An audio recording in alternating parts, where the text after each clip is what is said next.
be honest, I didn't really expect to win so much today because the practice wasn't going so well, and I wasn't really confident, but it worked out somehow. I think obviously best of fives are different. Like you get like a week to prepare for them, so we're gonna have a lot of preparation only for that one, and we don't have to care about other teams to play as well. So I'm pretty confident going in. I think usually we are really good at preparing for teams. We are really good at reading what other teams want to do, and I think that will be no different. I think we aligned on the draft first of all, and then we had much less fear. We weren't afraid of losing out on a play, and if a play was potentially favorable, we decided to take it. And I think that was the biggest difference, whereas last week we were trying to look for plays that were only profitable.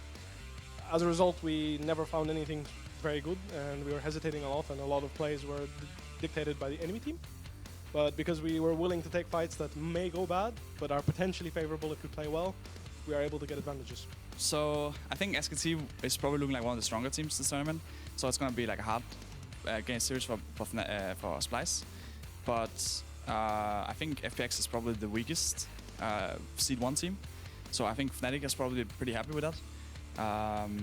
But yeah, let's see if we can't see all the EU teams going further and see if we can actually make the same kind of thing happen that happened last year.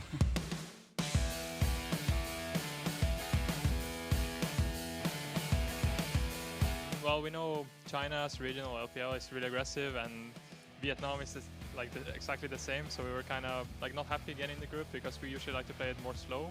But I think we managed to slow most of the games down, and we played our style and it still worked. And I was expecting especially LPL and Vietnam to do a little bit better.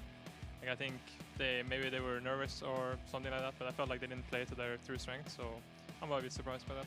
I think LTK is always really strong. Obviously, they maybe had an off year last year. Obviously, MSI wasn't that great for them, and same with Worlds. But I think they're back. They are really looking really strong. But at the same time, I also feel pretty confident. I think we, as I mentioned, are a team that's really good at preparing for teams, and now that we have a week to prepare for them, I'm sure we can figure out what the Koreans want to do and counter it.